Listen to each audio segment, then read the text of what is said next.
Andiamo a parlare di calcio a 5 perché non è iniziata nel migliore dei modi l'avventura dell'Ospedaletti nel campionato di Serie C di calcio a 5.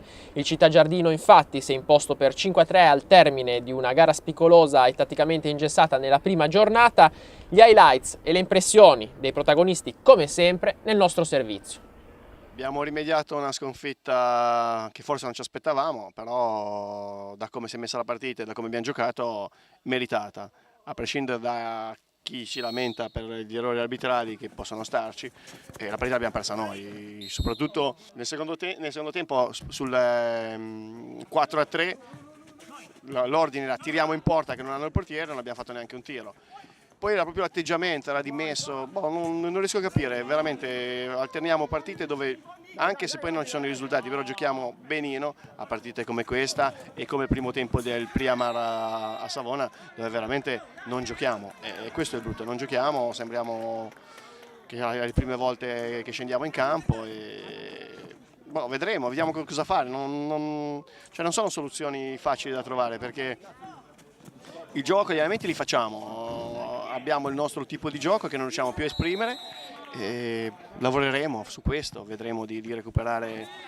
Per fortuna è arrivata all'inizio la sconfitta e cerchiamo subito di porre rimedio. Adesso andiamo a Genova, che non sarà facile, tra l'altro si giocherà alle 10:30 di sera, i ragazzi salteranno Halloween, però è così, non c'è altra possibilità, il campo tra l'altro sembra che non sia neanche tracciato, vedremo come giocheremo, cosa succederà, cosa dirà l'arbitro.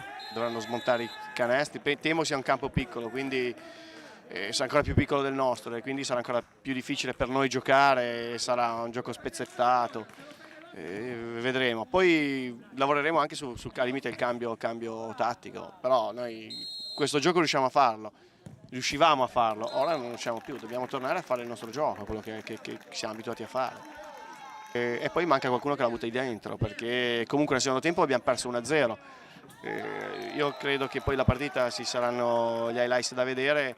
Da una parte non è che cambia gli obiettivi, che ci fa riflettere che non sarà una passeggiata, saranno partite dove saranno battaglie a tutte le partite e vincere il campionato non sarà così facile. Città Giardino è una bella squadra e tra l'altro poi ha avuto anche l'espulsione del portiere, quindi ha giocato anche senza portiere.